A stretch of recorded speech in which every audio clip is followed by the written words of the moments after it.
কাচ্চি পছন্দ করে না এমন বাঙালি খুঁজে পাওয়াই যাবে না। So hey everyone, this is স্পন্থর্মী। আশা করি আপনারা সকলে ভালো আছেন। আজকে আমি চলে যাচ্ছি সনির এক্স্যাক্ট অপোজিটে সিরাজ চুইগস্তার পাশে কাচ্চি ভাইয়ে। এই ব্রাঞ্চটাতে আমার প্রায় আসা হয়, যেহেতু সনির অপোজিটে আমার কাছে হয়।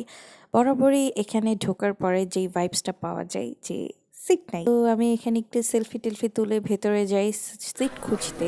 এখন একটু ওয়েট করতে হবে। আমি মোটামুটি 20 মিনিট অপেক্ষা করার পরে গিয়ে একটা টেবিল পাই। এখানকার এটা কমন একটা চিত্র। সো এখন একটু শান্তিতে চেয়ারে বসে সেলফি কুলফি তুলছিলাম, একটু ভিডিও শ্যুট করছিলাম অ্যান্ড পাশাপাশি ওয়েট করছিলাম, যেহেতু আমি 3 জনের যে একটা প্যাকেজ থাকে, কাচ্চি, তার সাথে গরু, জালি কাবাব, স্যালাড অ্যান্ড বোরহানি, সব মিলিয়ে একটা প্যাকেজ থাকে। সেই প্যাকেজটা অর্ডার করেছি আর এক্সট্রা নিয়েছিলাম ফিরনি, হুইচ ওয়াজ রিয়েলি নাইস। আর ওদের মাংসের পিসগুলো বসে খেলে যথেষ্ট ভালো দেয়, কিন্তু ওদের উপরে আমার একটাই কমপ্লেন, ভাই পার্সেল ওরা এমন খুবই জঘন্য জঘন্য পিস দেয়। সো বসে খাওয়ার সময় আমি বাসার জন্য একটা পার্সেল অর্ডার করি 3 জনের জন্য।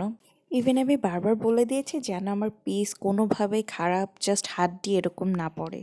যখন পার্সেল অর্ডার করা হয় ওরা না প্রপারলি শোনে না যে কী অর্ডার করা হয়েছে।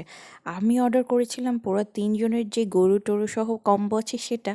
ওরা জাস্ট আমাকে বিরিয়ানি এনে দেয়, বাকি কোনো কিছু এনে দেয় না। ইভেন আমি যখন বললাম যে না, আমি তো এটা অর্ডার করিনি, আমি সিঙ্গেল তো নিব না, আমি ফুল কম্বো প্যাকেজটাই নিব 5 নাম্বার যেটা, আমাকে বলছিলাম ম্যাম এটা নেন, এখন ওটা তো হবে না। পরে আমি জাস্ট লিটারালি একটা ধমক দিলাম যে এটা কেমন কথা ভাই, আমি আমার ফ্যামিলির জন্য ফুল প্যাকেজ ফুল কম্বো আমার টাকা দিয়ে নিতে পারলে আপনাদের কোনো সমস্যা আছে?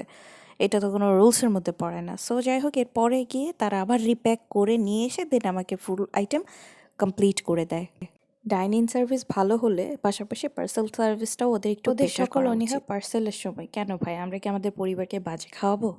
যাই হোক, আজকে এতটুকুই। আবারও দেখা হবে নতুন কোনো ভিডিওতে। আজকে আসছি, টাটা।